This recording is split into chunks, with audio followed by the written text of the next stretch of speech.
Dobro večer i pozdrav svima. Evo nas u još jednoj emisiji Novi horizonti. Današnja tema je što ja to moram učiniti. Što mi to moramo učiniti uopće? Moje ime je Leonard Dolenec. Drago mi je da se družimo ovako svaki utorak i na YouTube preko motivacijskih videa. Ako znate, ako ne, na kraju ću ostaviti svoje kontakte, mail, Facebook i tako to, pa možete pogledati.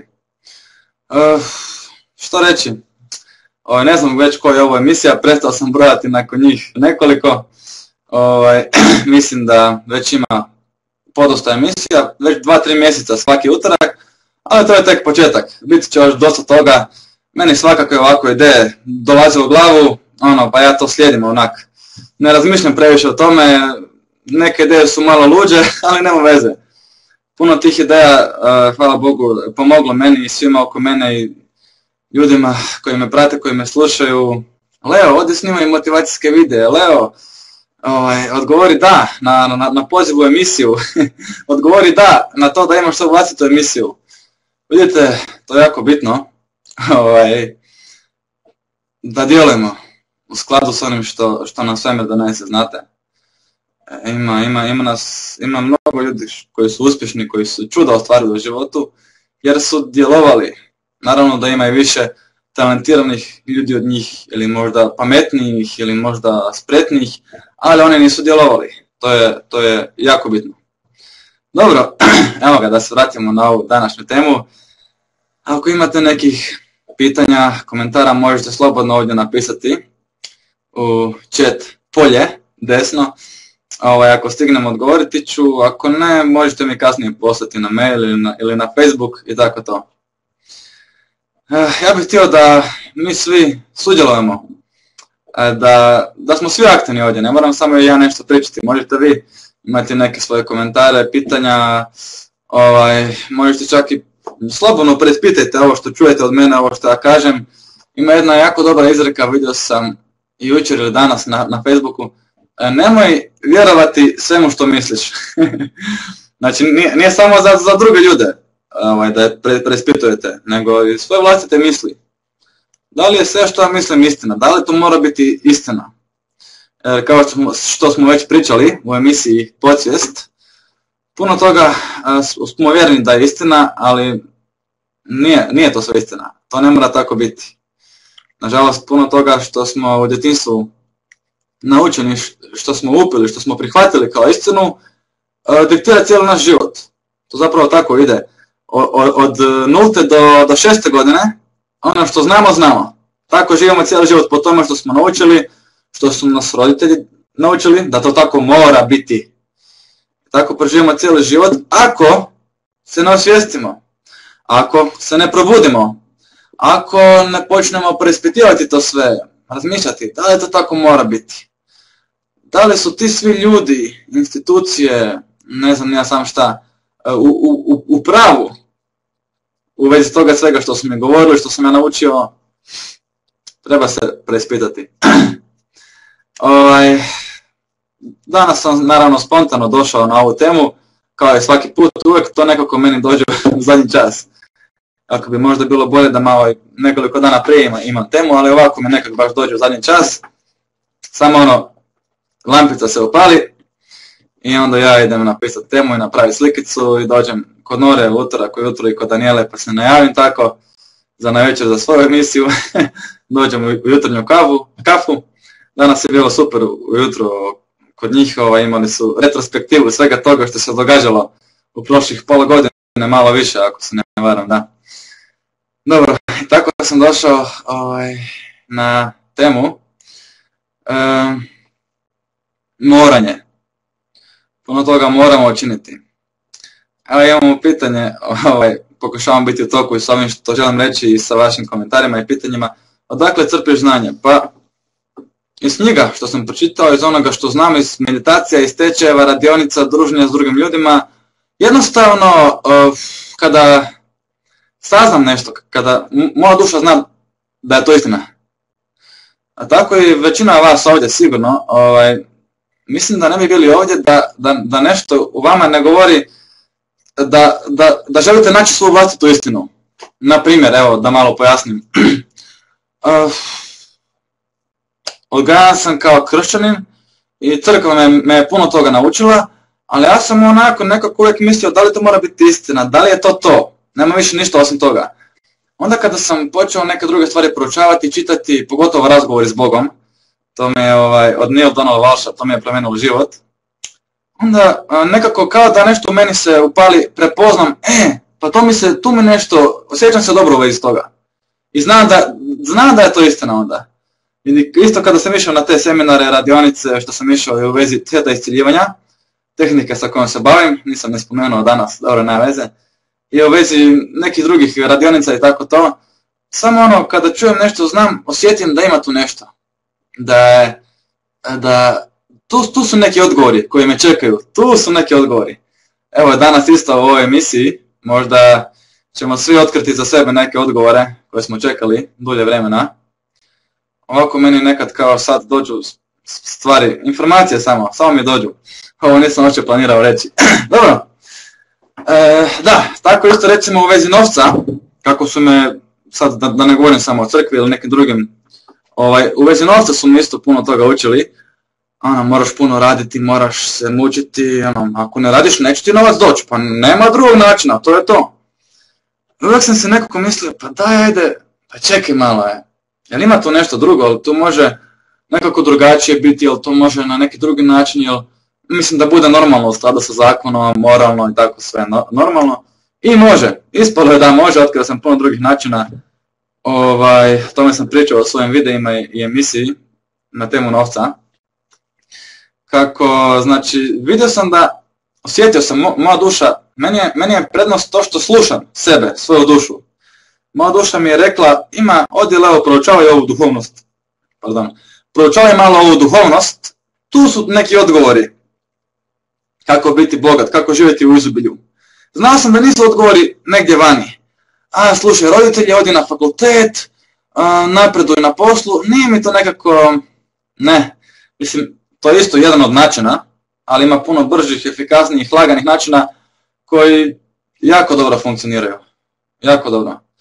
Uvijek sam znao da u ovoj duhovnosti su te neke tajne, u tim spoznajama o energiji, tu su neke tajne, recimo u vezi novca, naravno, u vezi bilo čega drugoga, tu su te neke tajne kako se to može ostvariti.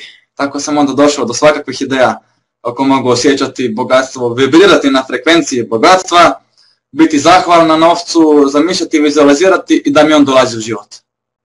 Ne moram raditi za njega. Fizički raditi. Ovo što sam rekao, to je isto rad. Ja se sjednem u svoju fotelju i vizualiziram novac. To je rad. To je misaoni rad. Sad, tko je rekao da je fizički rad više efikasan? On će ti donijeti novac, a ovo su samo fantazije. Pa da, jesu fantazije ako ti tako gledaš na to, ako se ti tako prema tome postaviš. Ja sam se prema tim fantazijama postavio kada to nešto stvarno, uživio sam se u to. Zato mi je na razne načine počeo dolaziti novac. Evo imam čak, malo smo se zapričali o ovoj temi, dobro, sve je sa razlogom. Imam ovdje čak i sprintano, evo da vam pokažem ovo.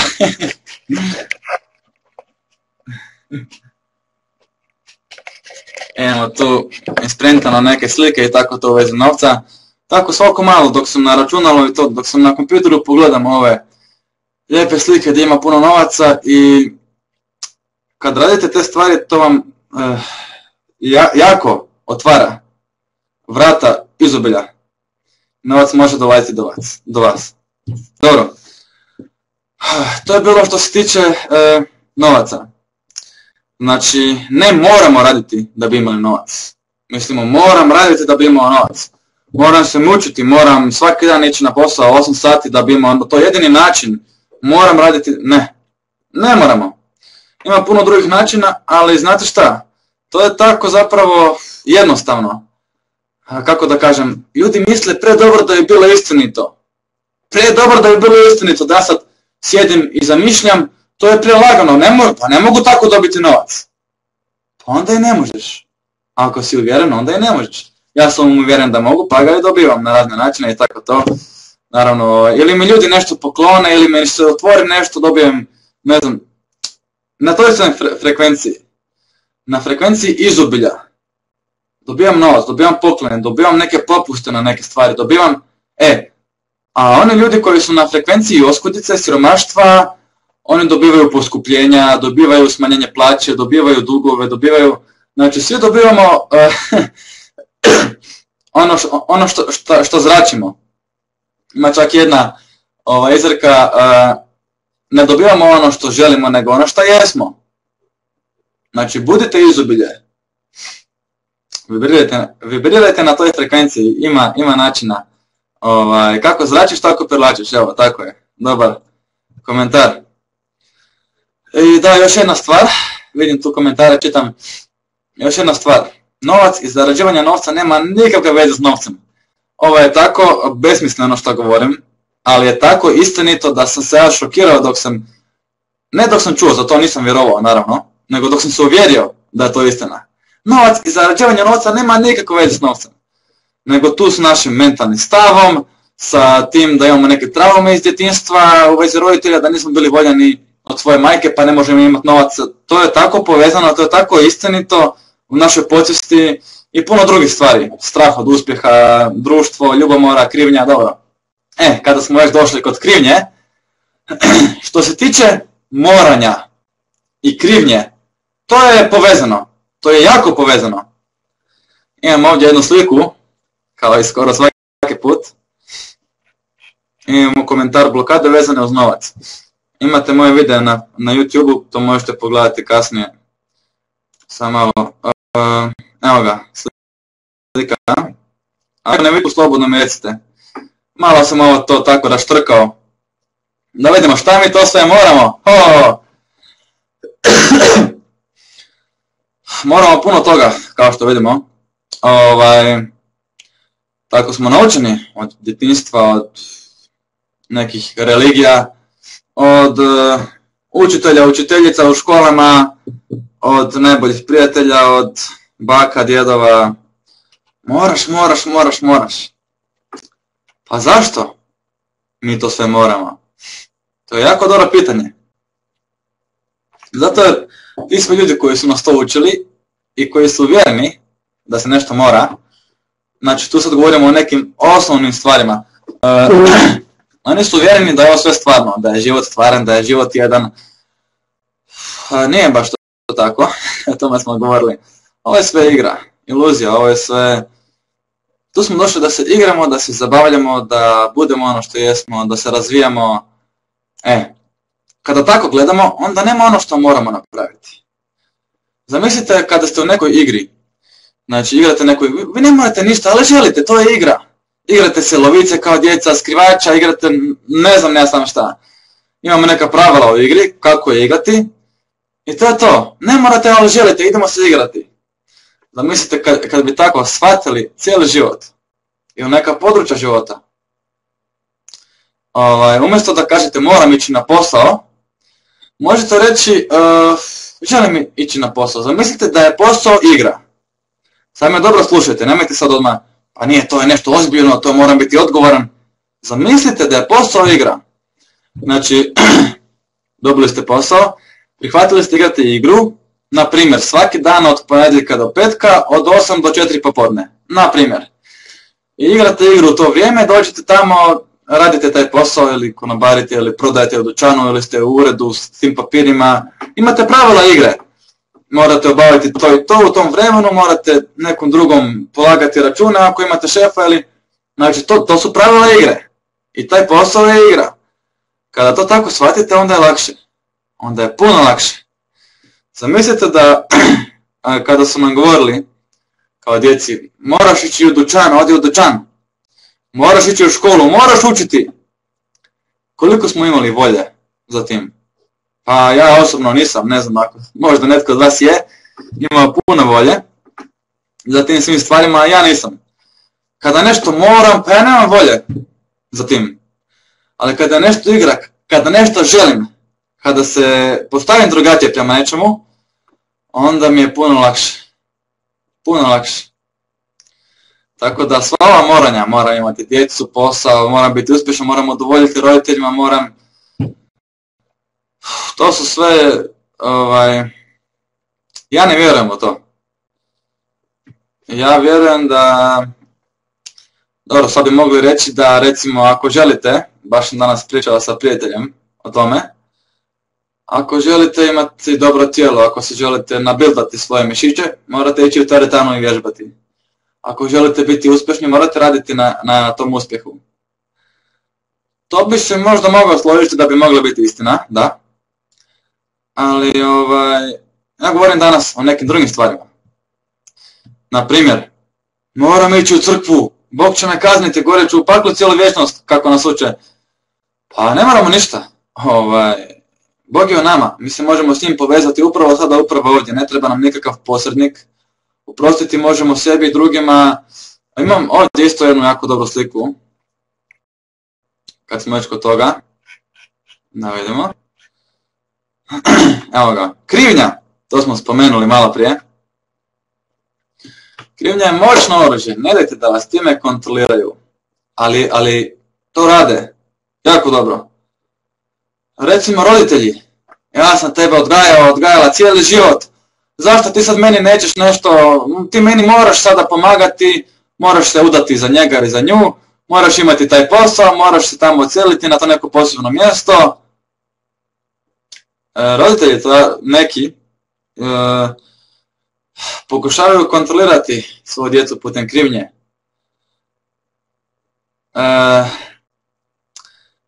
Već smo pričali o emisiji, u emisiji Duša i njezini dogovori. Duša i njezina učenja zapravo. Kako mi smo duše, mi smo se svašta toga dogovorili. I kao što sam rekao, ja mislim u prošloj emisiji. Ako ja sada sutra vas vidim na ulici i dam vam 100 eura, ja sam to htio napraviti. Ja sad ne bi trebao pomoću krivnje vas ucjenjivati, sad vi meni nešto morate vratiti za uzvrat. Mi smo se kao duše dogovorili. Ja sam htio da znam, kao duša, kako je to iskustvo dok nekome nešto dam. Vi ste htjeli da znate kako je to iskustvo dok primite nešto od nekog bezuvjetno. Ja sam htio nešto dati bezuvjetno.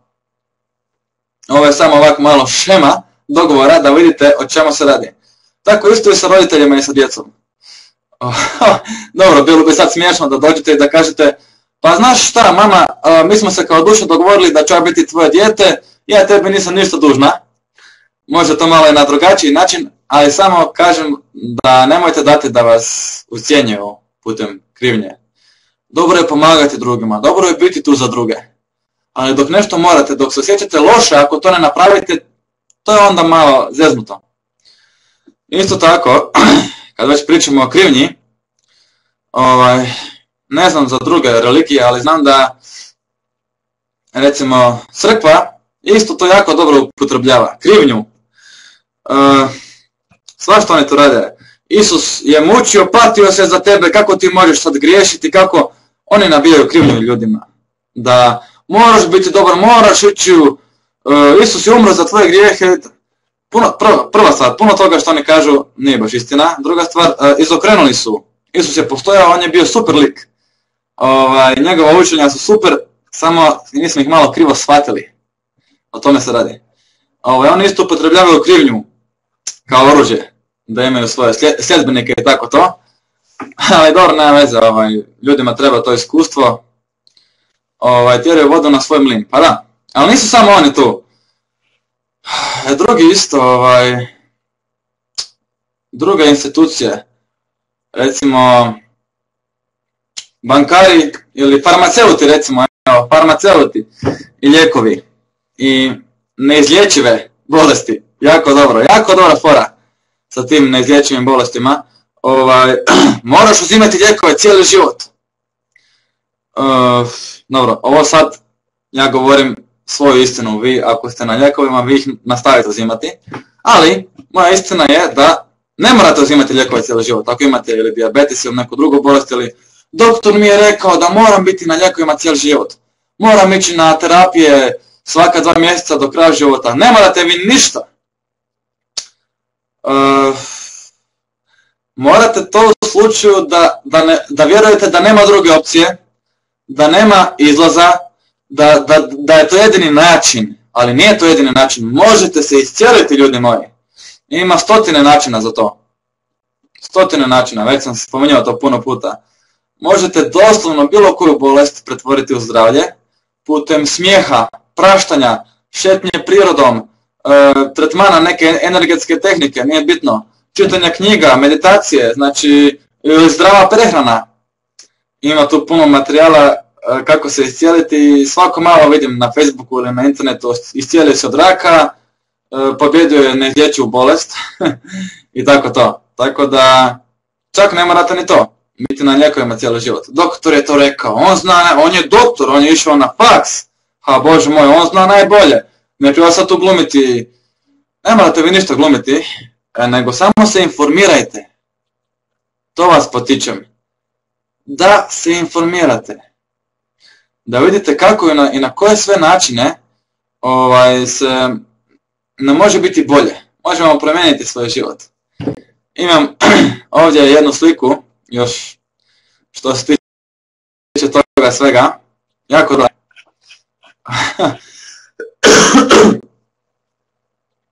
Evo ga, sam malo. Kao prvo, nema nam ja ništa. Ništa, brate mili ili sestro mila, ja ne moram.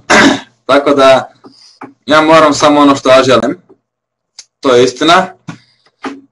To si uvijek zapamtite. Ne morate vi ništa. Ne morate ništa.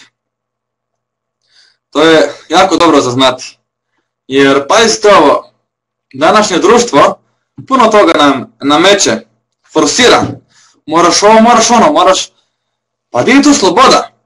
Jesam ja došao ovdje da budem neki robot, da slušam druge naredbe drugih ljudi ili da imam svoje ja, svoj život, da budem drugačiji. Joj, šta ako budem drugačiji, možda će mi se smijati, pa možda hoće, pa sigurno hoće. Nije bitno, nek se oni smiju. Oni su ovce, ja sam drugačiji. Evo ovako, kad sam već iskren do kraja. Tako da, ja ne moram ništa, ne morate ni vi ništa. E sad, znate što je tu najljepše? Samo sekundu, moram popiti malo vode. Već sam se malo pregrio.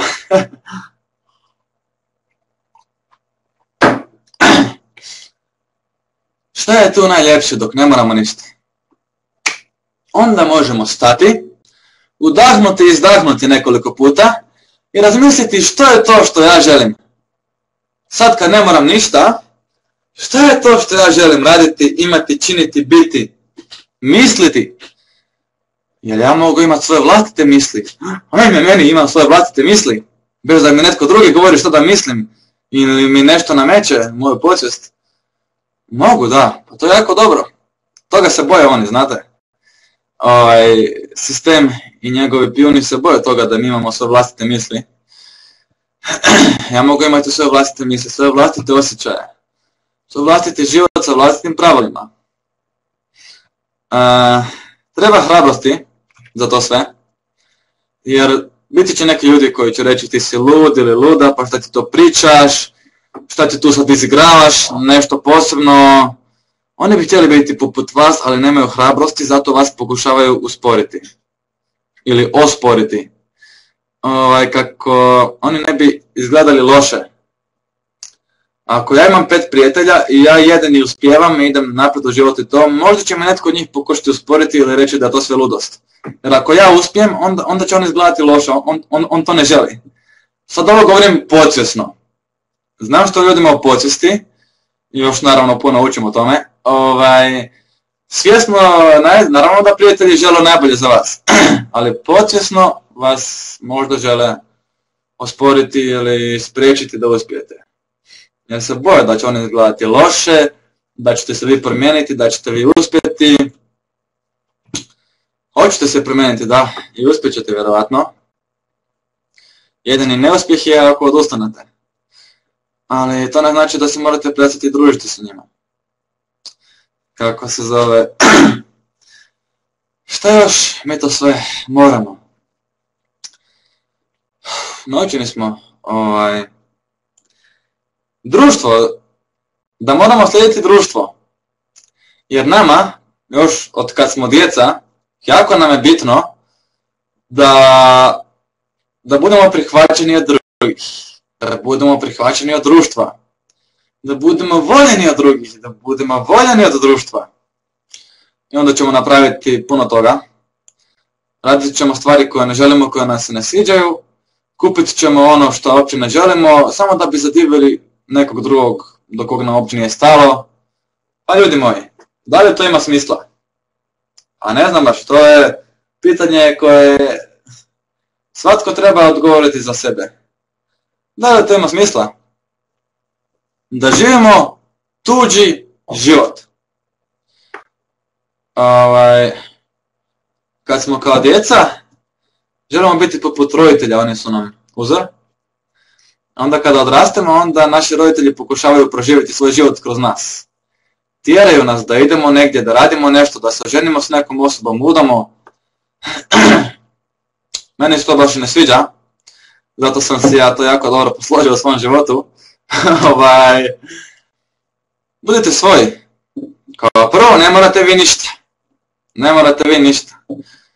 Prihvatite da kada krenete svojim putem, kada kažete ne moram ja ništa, ja ću napraviti ono što ja želim, kako ja želim, kada ja želim. Naravno, koliko vam to uvjete svi dozvoljavaju, to se sa vremenom sve popravlja.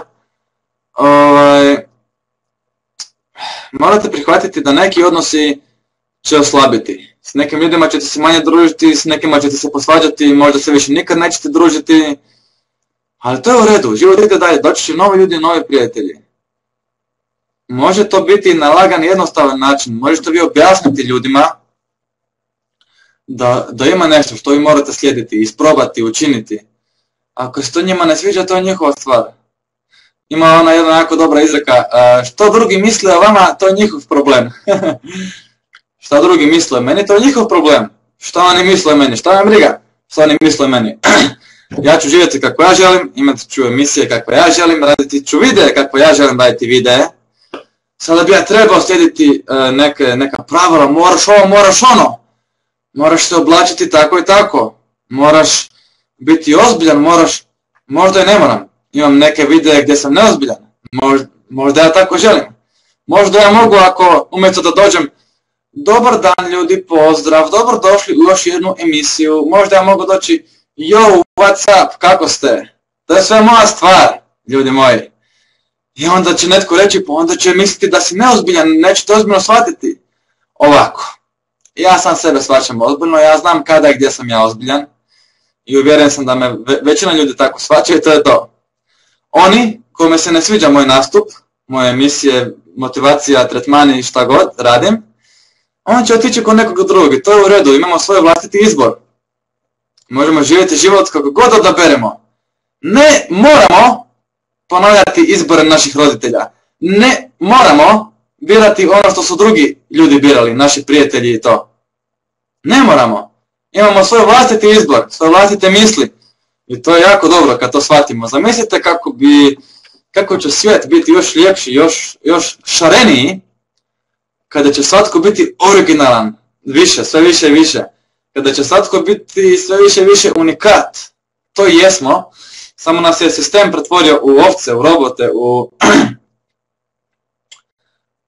zavezao nam je oči i uši, daju nam ono što oni žele da mi znamo, istina nema, ko ima vremena za istinu, Bože moj, trebamo slijediti sistem, trebamo biti ovce, pa kakva istina, ne, još da i to idem istraživati. Kao što sam rekao u jednom od svojih prošlih videa, svatko treba pronaći svoju vlastitu istinu. Ako ste vi našli nešto što je dobro za vas, neku dobru tehniku, knjigu, neki dobar motivacijski video ili emisiju, poput Novih horizonti ili Jutarnje kafe, to je možda nešto najbolje za vas, ali možda za nekog drugog to nije dobro. Pustite druge ljude da imaju svoj izbor. Ako je njima dobro da ide u crkvu svaku nedjelju, da se moli Bogu, da se ispovjeda, ok, to je u redu. Ako se on tako dobro osjeća, u redu. Ja kažem ljudima, odite u crkvu, odite, ne znam, ako želiš postiti, možeš postiti, ako se dobro osjećaš s tim, radi to. To je jedino pravilo. Ovo što bih rekao da morate, a čak ni to ne morate, da se pobrinite da se dobro osjećate. To je dobro, znate, to je baš cool, to je baš fora. Kad se pobrinete da se dobro osjećate, da radite stvari od kojih se dobro osjećate, da se družite sa ljudima s kojima se dobro osjećate. Nekada mislimo da imamo obavezu da se moramo družiti sa nekim s kim se ne osjećamo dobro, tko je energetski vampir, ali ne moramo. Zašto moramo? Pa ja ga znam cijeli život, pa on mi je prijatelj cijeli život, pa to mi je otac ili majka ili ne znam ja sam šta. Ne morate se družiti sa netkime, sa nekom osobom, samo zato jer je znate cijeli život, jer je on dio uže obitelji. Pa šta će netko drugi reći ako ja prekinem taj odnos, pa to se sad mora održati zbog obitelji, pa šta zbog obitelji? Moja sreća je u mojim rukama. Evo, tu je i moj čarobni štapić je u mojim rukama. To mi je jedna od najomiljenijih alata koje imam. Ne želim reći oružje, oružje je malo ružno. Alat. Imamo pravo na izbor, da. I možda je nekada malo čudno ili malo teško i meni je isto bilo u nekim područjima života. Ali rekao sam nekim ljudima, trenutno mi ne odgovara da se s tobom družim. Osjećam se loše dok se s tobom družim. Objasnio sam i zašto, imao sam svoje osobne razloge, o tome sad neću govoriti ovdje. I to je to. Idemo dalje. Možda ćemo se nekad opet družiti, možda ne. A ako vam trenutno treba neko vrijeme da budete sami, da spoznate sebe, svoju istinu, da se maknete od nekih ljudi, to je u redu. Napravite to. Napravite to. Ne morate se družiti s nekim samo zato jer ga znate cijeli život ili jer je dio uže obitelji. Vjerujte mi. Naravno, ako živite s nekime, na neki način ćete se družiti sa njim, ali taj odnos se može svesti na minimum. Bog pozdrav ako trebate nešto obaviti ili ti meni da nešto pomogneš, ne morate imati neke duboke razgovore s tom osobom. Tako da i za to isto ima rješenja. Evo, moram piti ovako vodu za vrijeme emisije kad nemam nikakve reklame i to. Nema veze, ne trebaju mi reklame. Da, kad smo već kod tih reklama, i tu isto imam neke zanimljive misli koje ste već čuli i kod te televizije. Sad sam baš bio 2 dana u Podravini, tamo imam neku rodbinu i tako to. I onda sam gledao TV, gledao sam vijesti, što nikad ne gledam. Baš me zanima šta se događa. Drago mi da sam to pogledao. Zato jer onda mi je još draže što to, hvala Bogu, nemam doma. Nemam TV, ne treba mi toga. To je strašno. Što oni tamo nama serviraju, s čim oni nama zakupljaju naše umove. Mi mislimo isto tako da moramo pričati o onome o čemu priča društvo. Sad svi pričaju o krizi, o siromaštvu, o, ne znam, loše stvari uglavnom, negativa, o vijestima, da vidimo šta se, tako je, zatupljuju nas. Vijestima, šta se događa u vijestima, šta je danas bilo u dnevniku, o tome moram pričati s drugima. Ne morate. Možete pričati o nekim drugim stvarima. Ako oni nisu za to, onda ćete se malo udaljiti od tih ljudi. Kada počnete pričati o ovim nekim ludim idejama, što ovdje slušate ili negdje drugdje, iz knjiga i tako to, kada pričate o tome svemu, onda možda neki će izgubiti interes da se samo druže. Još bolje ako su to negativni ljudi, ako znaju samo pričati o lošim stvarima. I onda će doći ljudi u vaš život s kojima ćete moći pričati o tim pozitivnim novim stvarima. Tako da ne morate pričati o onome o čemu svi pričaju. Glorija, ne znam, fashion, moda, ovo ono nešto, ko je s kim prekinuo, slavni, moram o tome razgovarati, inače ću biti sam. Izgubit ću društvo. Onda moram ja isto biti u toj negativnoj energiji koja mi smeta sve više i više. Ne moram i neću. Možda ću biti sam neko vrijeme, nekoliko tjedana ili mjeseci, ali vjerujte mi, uvijek se to dogodi da dođu ljudi koji isto razmišljaju kao i vi. Isto razmišljaju i možete s njima pričati o tim novim stvarima. Ako ništa drugo, imamo Facebook, tu nas ima puno. Imamo razne grupe na Facebooku, događanja i tako to. I tu možete za početak pričati s ljudima koji su istomišljenici. To je dobra vijest. Tako da... I još jedna stvar, kada smo već kod tog društva. To je možda i najbitnija stvar što se tiče moranja. toga što mi moramo napraviti, učiniti. Mislimo da moramo ići istim putem kao što idu i svi drugi. Odi u školu, odi na faks, zaposli se, digni kredit, kupi kuću, oženi se, imaj djecu. Ne. Ja da vas ohrabrio da idete svim mogućim putovima. To je samo jedan od puteva. I društvo nas je uvjerilo da je to ispred, to je najbolje. Tako ćeš biti prihvaćen, tako ćeš biti čovjek. Tako ćeš proživjeti pravi život ako ćeš ići tim klasičnim putem. Ljudi moji, pa ne znam, šta da kažem sad na ovo. Ima puno puteva. Ako vi želite da imate prvo dijete u 35. to je vaša stvar. Ako želite prvo putovati svijetom, ako želite razviti svoj biznis, ako želite prekinuti faks, ako želite... Ne ohrabrujem vas na sve ovo, ali možete, sve je moguće. Ako želite, može biti da u 40. godini idete upisati faks. Nikad nije prekasno. A nikad nije ni prerano. Evo, ja sam primjer za to. Nikad nije prerano da počnemo s nekim stvarima. Tako da ne moramo ići klasičnim putem kojim ide većina drugih. Koji su dio sistema. Nekome to možda odgovara, netko je možda tako sretan, ali koliko ja znam, ne znam, jesam ja možda poludio, koliko ja znam po informacijama i tome svemu što radim, da većina ljudi je tako nesretna. Uvijek im nešto fali, svako malo pročitam nešto negdje, ljudi koji su išli tim putem, koji su uspjeli, koji su ostvarili brak i posao i novac i sve, i još su osjećali da nešto nedostaje.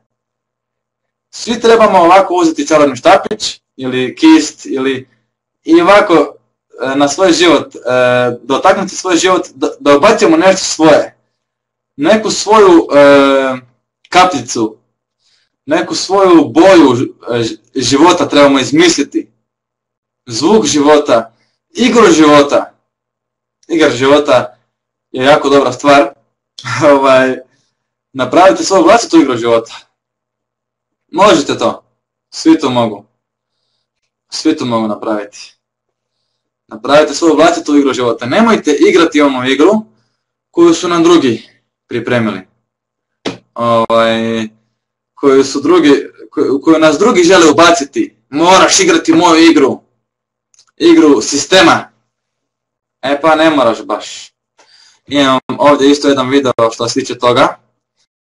Pustio sam ga, ja mislim, u prošloj emisiji. Ali ću ga sad opet pustiti, samo malo. Evo ga. Malo da se zamislimo. Ako nekome neće ići video, recite mi pa ću ga opet pustiti.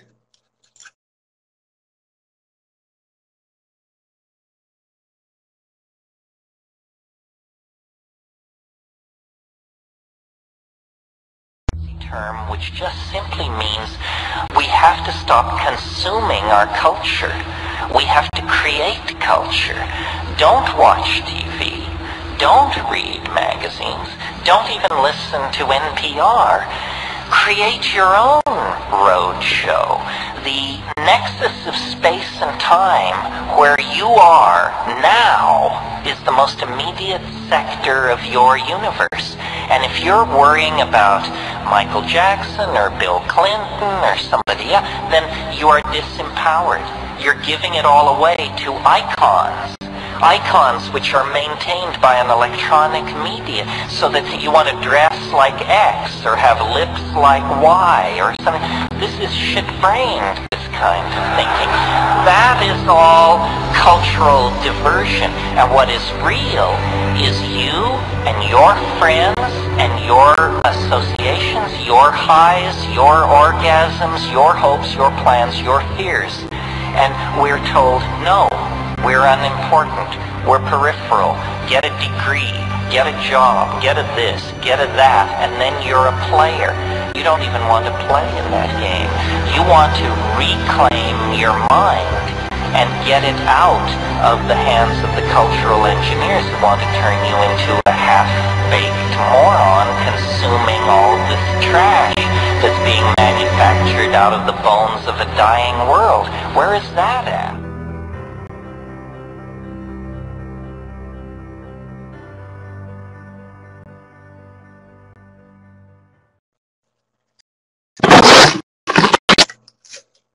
Evo ga, jedan jako dobar video. Oni koji nisu vidjeli, možete mi se kasnije javiti na Facebook, pa ću vam dati link od tog videa pa možete pogledati. Uglavnom, jako zanimljivo. Jako zanimljivo. Znate šta, mene je više dosta toga. Da mi netko drugi govori šta će raditi, kada će raditi, šta da ja mislim, o čemu ja moram razgovarati s drugim ljudima. Baš sam razmišljao kako su, na primjer, reklame posvuda su. Na biciklima, u tramvaju, gore na taksiju, na sve više i više mjesta reklame. Ubacuju nam, stalno sve više i više nam ubacuju u glavu da mi moramo razmišljati kako oni to žele. Zato jer se oni boje, oni vide šta se događa, da se ljudi bude. Da ima sve više i više ljudi poput mene ili nekog drugog ko se ovim svim bavi ili nije bitno, ko je samo tek počeo sa svim ovime. Vidite da duhovnost postaje popularna, yes! I onda nam daju sve više i više svakakvih otrova u svakodnevnom životu kroz različite prehranu i tako to, da nam snize frekvenciju, da nam sve više i više reklama i tako to. Ali ne mogu, nisu toliko jaki, toliko moćni da zaustave ovo što je počelo, ovo buđenje, ovo novu svijest, novo doba. Ne mogu niti zaustaviti, to nitko ne može zaustaviti. Ima nas puno, koji se budemo, koji smo svoji, koji razmišljamo svojom glavom i jako mi je drago zbog toga. To je kao ono, dok bacite snježnu kuglu sa brda, ona samo raste i samo se povećava. To si zapamtite. Tako da evo, jedan od savjeta koji bi naravno ovdje preporučio je da što manje gledate televiziju. Sada ova 2 dana kada sam gledao TV, baš sam htio da vidim šta se to tamo događa, da se malo prisjetim. U jednom trenutku sam shvatio, čekaj malo, pa ja nemam uopće mjesta za svoje vlastite misli. Nemam vremena, nemam mjesta da imam neke vlastite misli. Ja kad gledam televiziju, ja moram misliti ono što meni govore da ja mislim. Kad slušam radio, ja moram misliti što čujem na radiju, te pjesme, te vijesti, hajme meni vijesti, Bože dragi. Vi to radite, htjeli to ili ne. Ako niste svjesni toga, to je još gore, jer to ulazi vam u podsvijest. Ostavite TV upaljen, pričate s nekim, radite nešto, kuhate, čistite, to vam se ulazi u podsvijest. I onda dok dođete u dućan, onda jednu čokoladu izaberete više nego drugu, jer je do vaše podsvijesti došla reklama sa televizije da je ta čokolada super, da drugi vas žele, ako imate tu čokoladu. To su sve manipulacije društva. Čak sam čuo prije dok su se cigarete reklamirale, na jednoj toj cigareti, na jednoj firmi, ne znam je li Marlboro, ne znam, pisalo je sa cigaretom nisi sam. Znaju oni gdje je slaba točka, nitko ne želi biti sam. Svi želimo biti u društvu prihvaćeni frajeri i frajerice. I onda će napisati na kutiju od cigarete sa cigaretom nisi sam. Ma svašta toga ima danas, vide oni šta ljudima paše, prodaju nam dobre osjećaje, sigurnost, to je zapravo sve iluzija, ali dobro. I mi nemamo izbora, dok gledamo TV i tako to, mi nemamo izbora. Mi moramo kupiti taj proizvod, mi moramo se osjećati loše ako to ne koristimo. Čak u nekim reklamama ima i toga, da na neki način nam govore da nismo lijepi, nismo dovoljno dobri, nismo dovoljno cool, ako nemamo taj neki proizvod ili uslugu ili nešto. Do toga je došlo. Svašta su oni u stanju napraviti, ali nema veze. Mi, ljudi, pojedinci, mi smo još više od toga u stanju za napraviti. Imamo moć izbora, da izaberemo vlastite misli, vlastite osjećaje i vlastiti život, kakav god želimo živjeti. Ne trebamo, ne moramo živjeti život kakav nam drugi propovjedaju i govore to tako moraš, inače ćeš biti sam, inače nećeš biti dovoljno dobar, inače ćeš biti siromašan, inače ćeš biti nesretan, ako nećeš živjeti onako kako ću ti ja reći. To uglavnom isto dolazi od roditelja. Ako nemoj prekinuti s njim ili s njom, pa da ćeš ti naći nekog drugog, pa on ti je baš super, a vi se ne osjećate dobro u toj vezi. Pa Bože dragi, šta još razmišljate? Dobro, naravno prvo treba napraviti sve što je moguće da veza uspije, ali ako ne ide, Bože dragi. Ili recimo za posao, to ti je siguran posao, nemoj to napustiti, pa pogledaj kakvo je stanje. Ali vi se osjećate loše, potlačeno vrijeme da pokažete svemiru da ste vi više nego dovoljno dobri za neki drugi posao. I ako dobijete otkaz, nema veze, doći će neki drugi, uvijek to tako bude. Dođe nešto drugo, nešto bolje, ali prvo moramo pokazati da smo dovoljno dobri i da ne želimo, trebamo to pokazati svemiru. Da ne želimo da nas netko maltretira, tlači ili šta god. Izađite iz tog posla ako želite, izađite iz te veze, izađite iz tog odnosa, prijateljskog ili šta god, doći će netko bolji za vas, ili prijatelj, ili ljubavni partner, ili posao, ili nešto treće, nije bitno. I nemojte dopustiti da vas kontroliraju krivnjom. Krivnjom, to je, jako su dobri u tome. Zato jer su njima isto to radili. Svima njima. Ako netko nešto traži od vas, neka to bude fair, neka to bude bezuvjetno, neka to bude... Ja volim prihvatiti savjet od nekoga, volim se dogovoriti s nekim nešto, volim pomoći drugima, i to je to. Ja znam da ih treba povući granicu, gdje trebam se zauzeti za sebe, gdje trebam reći ne. To je jako dobro jako je to dobro da kažemo ne, to je tamo. To imamo u počesti od malena, moraš biti dobra, moraš biti dobar. To sam vidio svojim očima, kada sam na semaforu, dijete nešto pokušavalo i majka dođe i kaže moraš biti dobra. I onda kasnije u životu se osjećamo loše kada smo odbili nekoga, jer stvarno nismo to mogli napraviti i osjećamo se loše. Jer imamo u počesti, 100 puta nam je rekla majka, moraš biti dobra, moraš biti dobra. Ne moramo ništa. Ako ste primijetili, evo opet ću staviti jednu sliku, to sam zaboravio komentirati. Samo. Ovo je to slika. Evo, ako ste primijetili, ovdje ima neke stvari koje su pozitivne, pod navodnicima. Moram biti sretan. Šta još? Moram biti dobar, moram imati puno novca, moram biti uspješan. Pazite ovo sad, sve što morate ne valja. Grčite se, imate preteško očekivanja, niste slobodni u vezi s tim, ne valja. Kad vi otpustite to da morate nešto, onda možete to raditi s više gušta.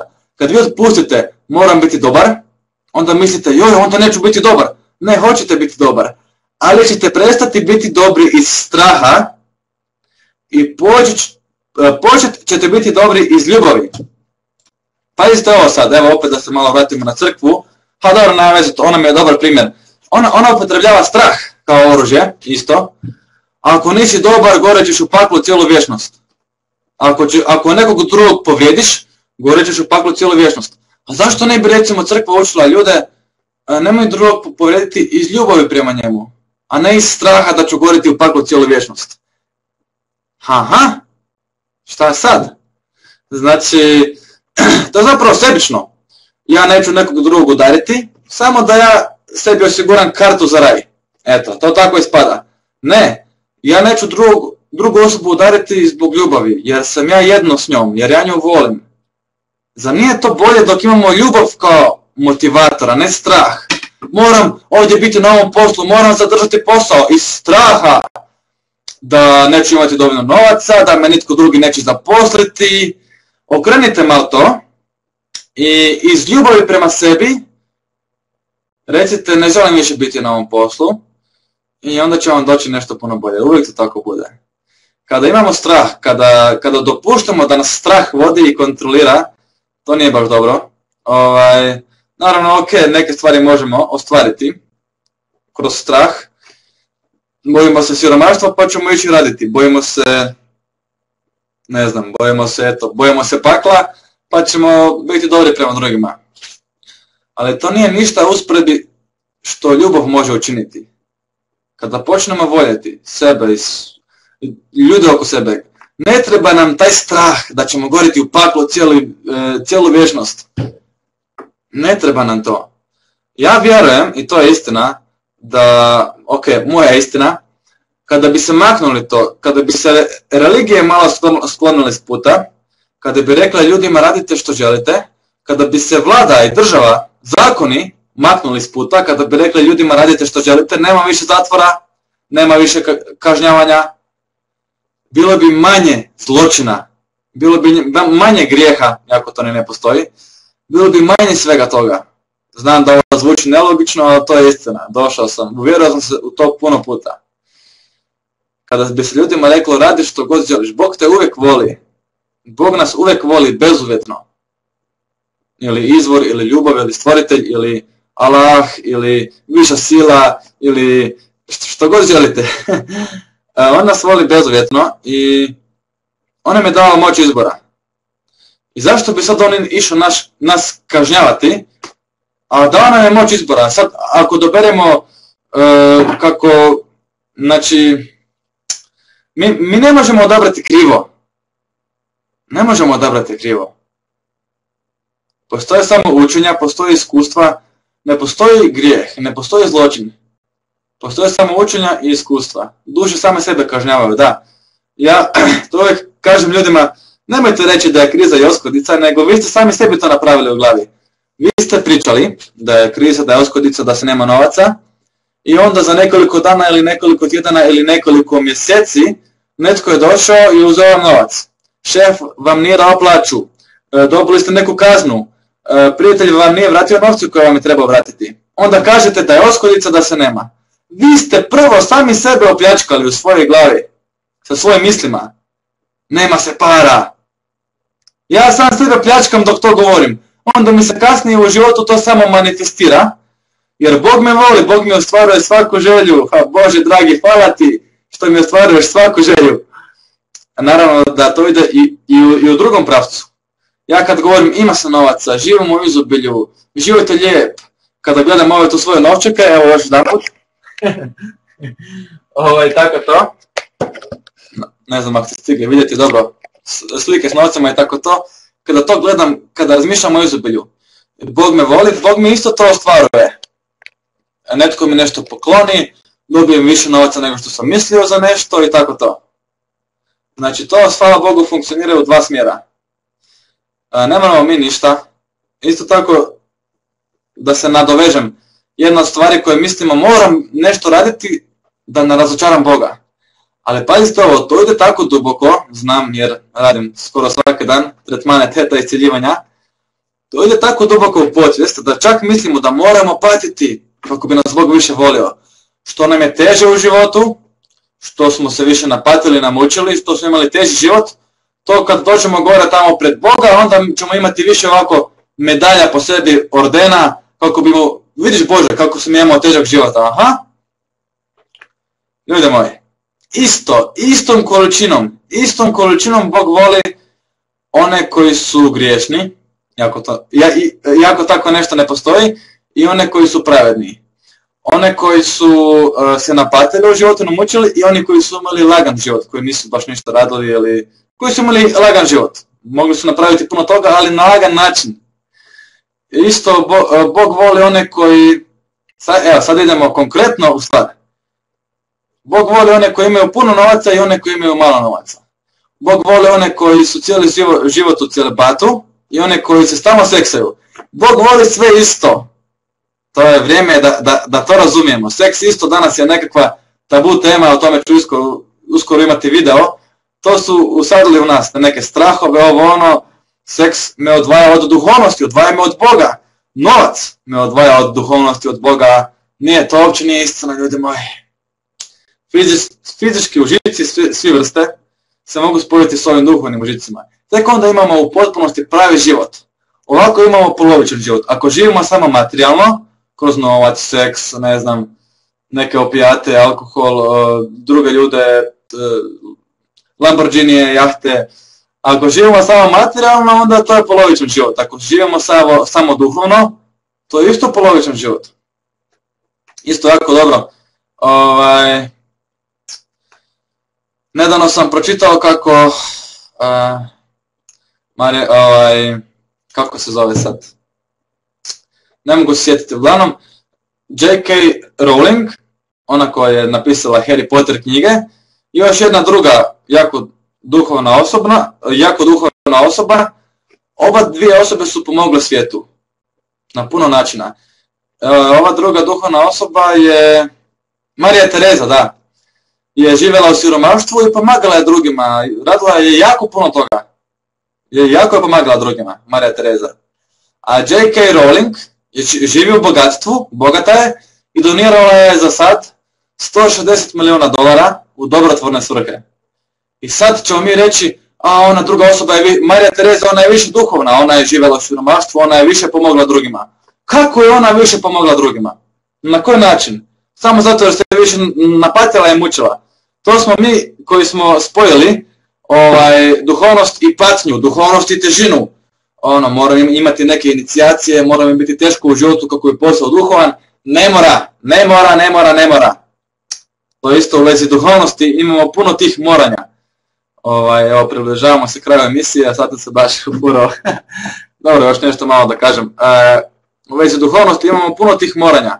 Ako si duhovan, moraš biti dobar prema drugima. To je... Pa evo, ja nekad nisam dobar prema drugima, ako ćemo tako. Nekada nekome kažem da mi je naporan, da mi ga se ne da slušat. Nekada otiđem od nekoga.